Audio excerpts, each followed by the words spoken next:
True story, funny story. My little microphone here. I just recorded a video. Didn't have the microphone on, so I look cool holding my microphone, but didn't record any sound. But I digress. It's wintertime, excuse me, summertime in England. Sun is out, tank is clean, beautiful day.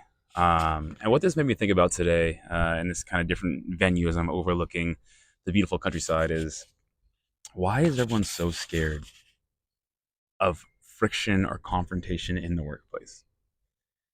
This doesn't make any sense to me, especially in the military, because unlike other professions, the military, you are always, always, always connected to people. You can't turn people off. You can't mute your chats. You're always on call. You're always together. You're always, always together. Deployed, home. It's always thing. You're always with somebody, right? And I think what in my mind that most commonly parallels is the family, right? And I hate when people say, "Oh, military is your family." Like maybe it is, maybe it isn't. I don't mean it in the corny way. I mean it in those families that you know or you're familiar with, right? Where they have like a small house and a lot of people, and they are always together. In those families, you just see such intense friction, just huge dust ups, right? Just huge rubs, because somebody did something to somebody else, and it's this whole big thing, and it's drama and it's saga, and it lasts for 10 minutes, and then it doesn't matter, right?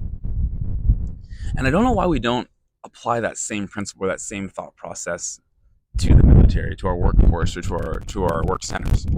Again, I'm not saying we should be yelling at our significant other or our spouse or our sister. We shouldn't be yelling at our coworker in the same capacity. Like, what do you do with my shirt? How dare you? Blah blah blah. Right? Not quite that petty. Right? But I do think in those family dynamics, there's no surprise when the friction happens. Everyone knows who everyone is.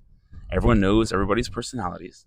And when that friction manifests, everyone says, okay, cool. Hey, when they do this, you got to do this, you got to do that. This is how you want to talk to them, et cetera, right? When this person is upset, they don't talk. When this person is this, they don't do that. And so I think there's a couple areas that we can work on as military leaders, followers, whatever we are, peers. And it's the understanding one that you're going to have friction, just like in those big families. You're going to piss somebody off. Your personality will rub someone the wrong way.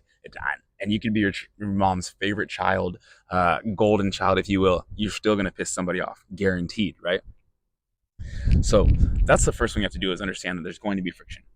Second thing we have to do is embrace the friction and understand that, hey, if you pack this many people into a place, physically and metaphorically, there's going to be differences in personalities, differences in opinions, differences in approaches, differences in every single thing.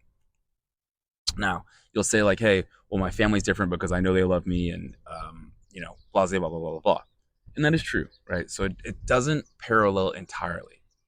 But I think if we went into the work center and said, hey, it is highly probable that I'm going to annoy somebody, somebody's going to be annoyed by me, and there's going to be friction in decision making, there's going to be friction in planning, there's going to be friction. And it's better for us to have it out and really unpack that friction than hold it in because we're in the workplace and we're scared of the friction or scared of that confrontation. It's just way easier. That energy, I think sometimes we're a bit naive. We think that when we suppress our feelings or our emotions, that energy just goes away. It doesn't, right? That frustration in most cases, right?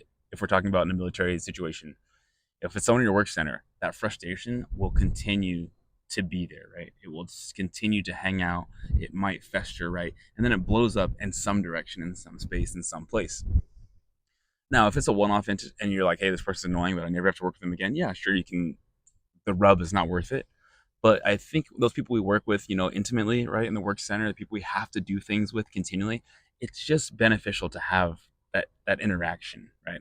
That intersection of, do we have an issue? Is there something wrong? Did I do something to you? Have I wronged you? If it was, I'm sorry. If it was unintentional, there's once you can have that confrontation, I think then you can figure out what a person's intent was. And I think that's what the goal of friction should be, or confrontation should be. It's not to put somebody down potentially or crush somebody's soul. The confrontation to hopefully become to a neutral ground, or to get to a place where you guys can both say, oh wow, like I had you totally wrong, or you really don't understand how that came across, etc., etc. We should grow from places of friction. In order to do that, we have to be able to embrace it. Kind of a follow-on or continuation from that friction is understanding that in many capacities, while your work center is kind of your soft family, um, knowing that some of the traits that you think you leave at home, you don't, right? So some of those aspects, those quirks, those things that you do at home, eventually come to the work center.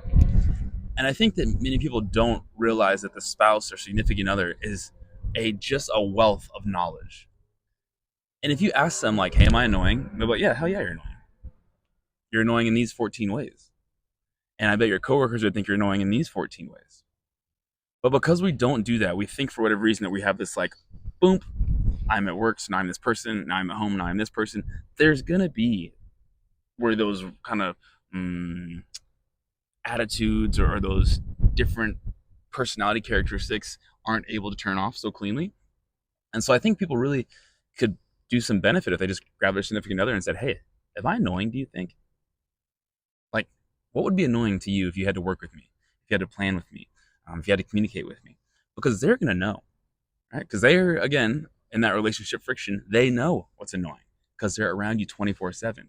But because the relationship is deeper and more meaningful traditionally, right? We look past those annoyances, or we just embrace, yeah.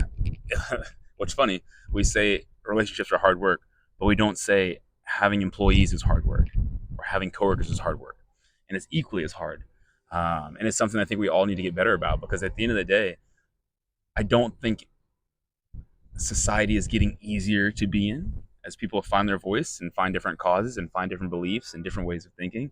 And the best way to go about it, as opposed to guessing, is it's not quite as black and white as it was, is to just have that confrontation, have that friction. It's not a big deal. Stay respectful. Voice your concerns. And again, maybe you had somebody entirely wrong. Maybe you had somebody entirely right. I had an interaction with one of my coworkers. I said, "Man, what is up? What's our issue, right?" And I'm a direct guy, so I went direct to him. He's a direct guy. He came back to me. We had a little direct interaction. Now we're thick as thieves, right?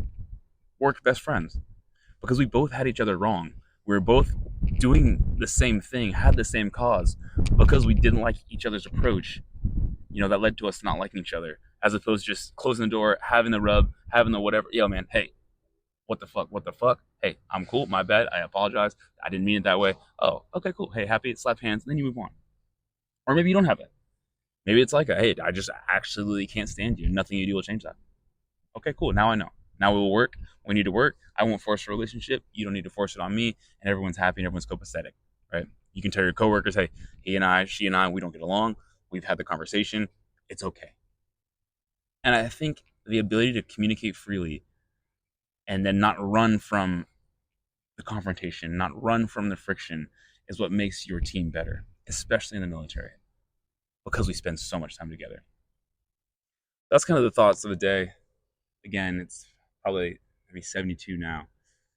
Still beautiful by England standards. Yeah, cheers.